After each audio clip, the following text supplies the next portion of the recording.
Hey, what's going on, guys? Let's do this problem right here. This question is asking find out whether this series converges or diverges. So in this case, what we can do, we can take this part alone and check. We can do the limits, test for divergence and see whether it's converges or diverges first, right? So let's go ahead and do that. First of all, we take the limit n approaches infinity, and then we have this function right here, 4 power n ln n over 3 power n ln n plus 1, right? So this is what we have. Now what we can do, we can separate this one into two parts, like limit n approaches infinity, and I take this 4 over 3 power n alone, 4 over 3 power n alone, and then we take the limit for the other one separately. So this is going to be limit n approaches infinity, and then we have ln n over ln n plus 1, right? So this is what we have. Then if you notice this first limit, this one right here, if you notice that numerator is higher than denominator, therefore if you plug infinity for this n value, this is going to be infinity, right? In case if the denominator is higher than the numerator, this is going to be 0, because when we expand infinity times, it's going to decrease and approaches 0. If the numerator is higher, this is going to be infinity. So here we are going to have infinity, right? So infinity, then we can conclude this part is infinity. And in the other one, we have no conclusion. If we apply infinity for n value, this is going to be infinity over infinity.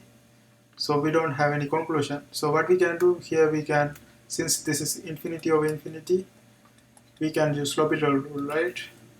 So L'Hopital rule, what we are going to do, we take the derivative. So this is going to be limit n approaches infinity. Derivative of the first one is going to be 1 over n, and derivative in the denominator one is going to be 1 over n plus 1. As you can see, we can flip this one. So if you flip this one, that's going to give us limit n approaches infinity n plus 1 over n, right? So since the power are same for the first value, it means the ratio is going to be the limit, that's going to be equal to 1. Or you can divide everything by highest power, this n power 1, and you will get the same answer. So we found out this one is 1 and this is infinity, right? So this is infinity, this is 1, and infinity times 1, this is going to be infinity. And according to test for divergence, like if you get 0, there's no conclusion, it may diverge or it may converge. But if you get a value that's greater than 0, that automatically diverges. So this one diverges, and let's see what happens if we plug this infinity for this value. And here you can see this one, if you increase this n value, for example, if it's 1, this is going to be square, the first value is going to be positive, then again negative, positive. This is an alternating series, right? So this is going to be like negative, positive, negative, positive. So when you take the limit, actually the limit does not exist, because for limit to exist, we have to have either positive number or a negative number, one value only, right? So this one possibly can have negative infinity, positive infinity, limit does not exist. So this automatically says this series diverges, right? So that's the conclusion, this series diverges, and that's how we do this kind of problems. I hope you guys find this video helpful. See you next time.